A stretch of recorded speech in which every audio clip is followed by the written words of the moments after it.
After these things, Jesus revealed himself again to the disciples at the Sea of Tiberias. He revealed himself this way: Simon Peter, Thomas called Didymus, Nathanael of Cana in Galilee, and the sons of Zebedee, and 2 others of his disciples were together. Simon Peter said to them, "I'm going fishing." They told him, "We are also coming with you." They immediately went out and entered into the boat. That night they caught nothing.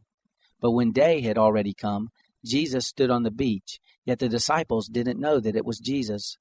Jesus therefore said to them, "Children, have you anything to eat?" They answered him, "No." He said to them, "Cast the net on the right side of the boat, and you will find some."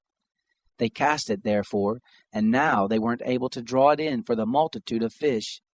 That disciple, therefore, whom Jesus loved, said to Peter, "It's the Lord." So when Peter heard that it was the Lord, he wrapped his coat around him, for he was naked, and threw himself into the sea. But the other disciples came in the little boat, for they were not far from the land, but about 200 cubits away, dragging the net full of fish. So when they got out on the land, they saw a fire of coals there, and fish laid on it, and bread. Jesus said to them, "Bring some of the fish which you have just caught." Simon Peter went up and drew the net to land, full of great fish, 153, and even though there were so many, the net wasn't torn. Jesus said to them, "Come and eat breakfast." None of the disciples dared inquire of him, "Who are you?" knowing that it was the Lord.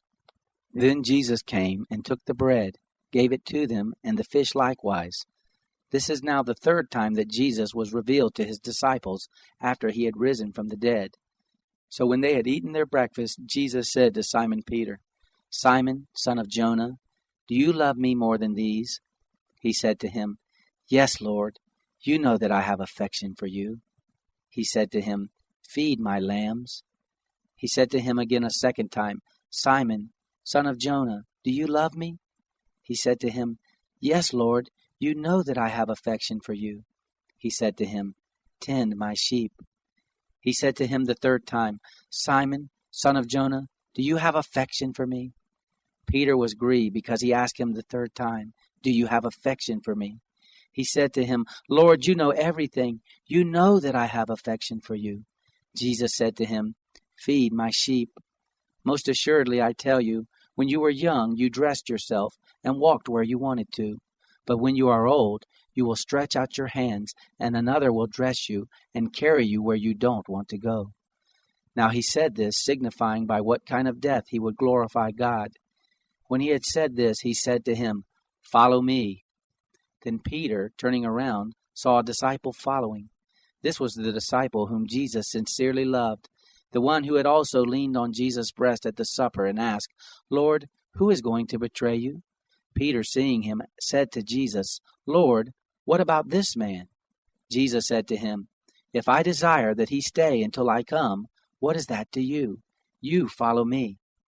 This saying therefore went out among the brothers, that this disciple wouldn't die. Yet Jesus didn't say to him that he wouldn't die, but, "If I desire that he stay until I come, what is that to you?" This is the disciple who testifies about these things and wrote these things. We know that his witness is true. There are also many other things which Jesus did, which if they would all be written, I suppose that even the world itself wouldn't have room for the books that would be written.